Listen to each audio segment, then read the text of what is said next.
வணக்கம் மக்களே. மதுரையில் கெபாப் சிக்கன் வந்தாச்சு.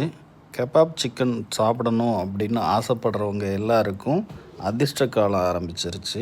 ஆமாங்க, அமீரா சிக்கன் கெபாப் சென்டர் அப்படின்னு சொல்லி ஒரு கடை இருக்குது.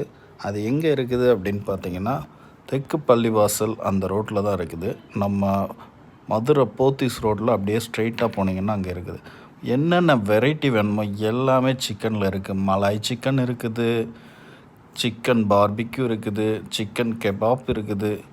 அப்படியே கூடவே ஒரு க்ரீன் கலரில் தயிர் போட்டு மின்ட் சட்னின்னு ஒன்று கொடுப்பாங்க. அதை வச்சு சாப்பிட்டிங்கன்னா அதோட டேஸ்ட்டே அல்டிமேட்டாக இருக்கும். கெபாப் சிக்கன் ரொம்ப நாளாக ரொம்ப வருஷமாக மதுரையில் கிடைக்காம இருந்தது. ஃபஸ்ட் டைமாக மதுரையில் நான் பார்க்குறேன். ரொம்பவே டேஸ்ட்டாக இருந்தது. எந்த டிஸ்டர்பன்ஸும் இல்லாமல் நீட்டாக போயிட்டு சூடாக சுட சுட நல்லா வாங்கி சாப்பிட்டு திருப்தியாக வரலாம். கண்டிப்பாக ஒரு டைம் விசிட் பண்ணி சாப்பிட்டுட்டு உங்களோட கமெண்ட்டை சொல்லுங்கள். மறக்காதீங்க கெபாப் சிக்கன்.